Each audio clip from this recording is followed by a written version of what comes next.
CM Siddaramaiah ಅವರು ಇವತ್ತು ತುಮಕೂರಿನಲ್ಲಿ ವಿವಿಧ ಅಭಿವೃದ್ಧಿ ಕಾಮಗಾರಿಗಳಿಗೆ ಚಾಲನೆ ಕೊಟ್ಟರು. ಇದರ ಬೆನ್ನಲ್ಲೇ ಜಿಲ್ಲಾ ಉಸ್ತುವಾರಿ ಸಚಿವರಾಗಿರುವಂತಹ ಡಾಕ್ಟರ್ ಜಿ ಪರಮೇಶ್ವರ್ ಮಾತಾಡ್ತಾ ಇದ್ದಾರೆ. ಏನು ಹೇಳ್ತಾ ಇದ್ದಾರೆ ನೋಡ್ತಾ ಹೋಗೋಣ. ಕರ್ನಾಟಕದ ಜನತೆಗೆ ಕೊಟ್ಟಿರ್ತಕ್ಕಂಥ ಸನ್ಮಾನ್ಯ ಶ್ರೀ ಸಿದ್ದರಾಮಯ್ಯನವರೇ,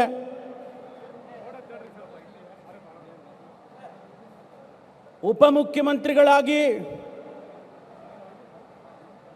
ಪ್ರದೇಶ ಕಾಂಗ್ರೆಸ್ ಸಮಿತಿಯ ಅಧ್ಯಕ್ಷರಾಗಿ ಅನೇಕ ನೂತನ ಚಿಂತನೆಗಳನ್ನು ನೀರಾವರಿ ಇಲಾಖೆಯಲ್ಲಿ ಬೆಂಗಳೂರಿನ ಮಹಾನಗರ ಪಾಲಿಕೆಯಲ್ಲಿ ಆಯೋಜನೆ ಮಾಡಿರ್ತಕ್ಕಂಥ ಸನ್ಮಾನ್ಯ ಡಿ ಕೆ ಶಿವಕುಮಾರ್ ಅವರೇ, ನಮ್ಮ ಜಿಲ್ಲೆಯ ಮತ್ತೋರ್ವ ಸಚಿವರಾಗಿ ರಾಜ್ಯದ ಸಹಕಾರಿ ಸಚಿವರಾಗಿರ್ತಕ್ಕಂಥ ಸನ್ಮಾನ್ಯ ಕೆ ಎನ್ ರಾಜಣ್ಣನವರೇ,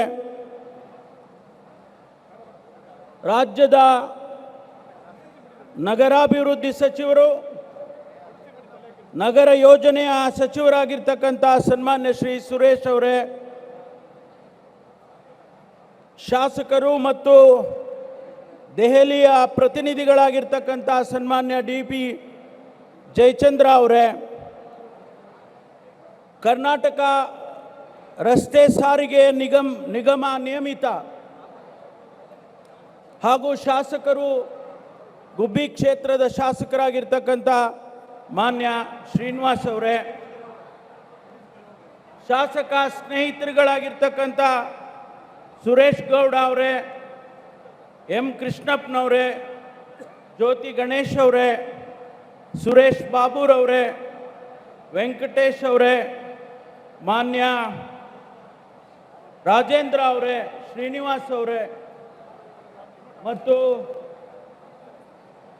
ಚಿದಾನಂದ ಅವರೇ, ವೇದಿಕೆ ಮೇಲೆ ಉಪಸ್ಥಿತರಿರ್ತಕ್ಕಂಥ ಎಲ್ಲ ಮುಖಂಡರುಗಳೇ, ಆ ಭಾಗದಲ್ಲಿ ಕುಳಿತಿರ್ತಕ್ಕಂಥ ಎಲ್ಲ ಮುಖಂಡರುಗಳೇ, ಇಡೀ ಜಿಲ್ಲೆಯಿಂದ ಪ್ರತಿಯೊಂದು ಗ್ರಾಮ ಪಂಚಾಯಿತಿಯಿಂದ ಆಗಮಿಸಿರ್ತಕ್ಕಂಥ ಎಲ್ಲ ಸಹೋದರ ಸಹೋದರಿ.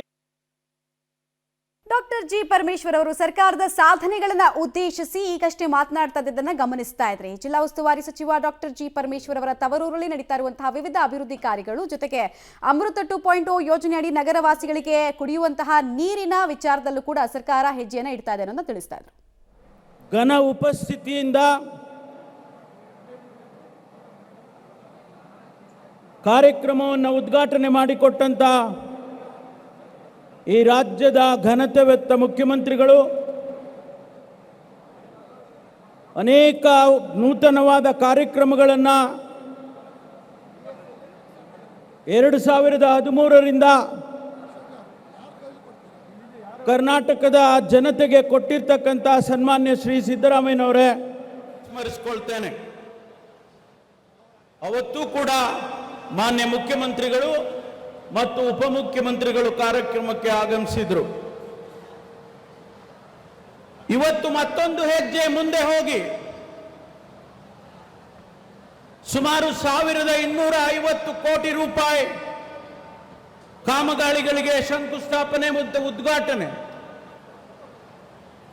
1.5 ಲಕ್ಷ ಫಲಾನುಭವಿಗಳಿಗೆ ಇವತ್ತು ಸರ್ಕಾರದ ಸವಲತ್ತುಗಳನ್ನು ಹಂಚುವಂತ ಈ ಕಾರ್ಯಕ್ರಮ ಇಡೀ ಕರ್ನಾಟಕದಲ್ಲಿ ಐತಿಹಾಸಿಕವಾದದ್ದು ಅಂತೇಳಿ ನಾನು ಅನ್ನೋದಕ್ಕೆ ಬಯಸ್ತೇನೆ.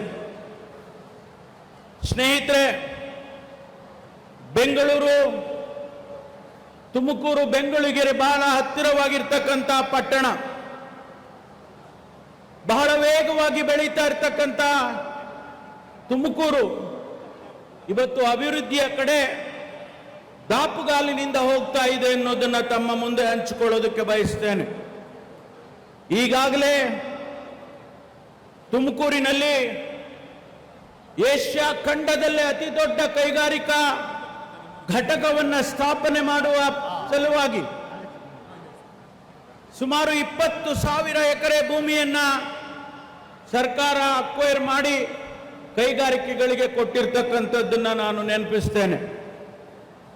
ಅದೇ ಪ್ರಕಾರ ತುಮಕೂರಿನಿಂದ ರಾಯದುರ್ಗವರೆಗೆ, ತುಮಕೂರಿನಿಂದ ದಾವಣಗೆರೆಗೆ ರೈಲ್ವೆ ಯೋಜನೆಗಳನ್ನು ಮಾಡಿ ಜನಸಮುದಾಯಕ್ಕೆ ಅನುಕೂಲ ಆಗುವಂಥ ಕೆಲಸವನ್ನು ಕೂಡ ಇವತ್ತು ನಮ್ಮ ಸರ್ಕಾರ ಕೇಂದ್ರ ಸರ್ಕಾರದ ಜೊತೆಯಾಗಿ ಮಾಡೋದಕ್ಕೆ ಹೊರಟಿದೆ. ಈಗ ತಾನೇ ಮಾನ್ಯ ಮುಖ್ಯಮಂತ್ರಿಗಳು ತುಮಕೂರಿನಲ್ಲಿ ಅಂತಾರಾಷ್ಟ್ರೀಯ ಕ್ರಿಕೆಟ್ ಕ್ರೀಡಾಂಗಣಕ್ಕೆ ಅಡಿಗಲ್ಲನ್ನು ಹಾಕಿ ಬಂದಿದ್ದಾರೆ. ಬಹುಶಃ ಮುಂದಿನ ದಿನಗಳಲ್ಲಿ ಇಡೀ ವಿಶ್ವದಲ್ಲೇ ತುಮಕೂರು ವಿಶ್ವದ ಭೂಪಟದಲ್ಲಿ, ಅದರಲ್ಲೂ ವಿಶೇಷವಾಗಿ ಕ್ರಿಕೆಟ್ ಕ್ಷೇತ್ರದ ಭೂಪಟದಲ್ಲಿ ತುಮಕೂರು ಇನ್ನು ಮುಂದೆ ಕಾಣಿಸಿಕೊಳ್ಳುತ್ತೆ ಅಂತ ಹೇಳಿ ನಾನು ಈ ಸಂದರ್ಭದಲ್ಲಿ ತಮಗೆ ಬಹಳ ಸಂತೋಷದಿಂದ ಹೇಳೋದಕ್ಕೆ ಬಯಸ್ತೇನೆ. ಸ್ನೇಹಿತರೆ, ಅಭಿವೃದ್ಧಿ ನಿಂತ ನೀರಾಗೋದಿಲ್ಲ, ಅದು ನಿರಂತರವಾಗಿ ಚಲಿಸ್ತಾ ಇರುತ್ತೆ. ತುಮಕೂರಿಗೆ, ಜಿಲ್ಲೆಗೆ ಕಾಯಕಲ್ಪ ಮಾಡುವ ನಿಟ್ಟಿನಲ್ಲಿ ನಮ್ಮ ಸರ್ಕಾರ ಮಾನ್ಯ ಮುಖ್ಯಮಂತ್ರಿಗಳ ನೇತೃತ್ವದಲ್ಲಿ, ಮಾನ್ಯ ಸಿದ್ದರಾಮಯ್ಯನವರ ನೇತೃತ್ವದಲ್ಲಿ, ಮಾನ್ಯ ಶಿವಕುಮಾರ್ ಅವರ ನೇತೃತ್ವದಲ್ಲಿ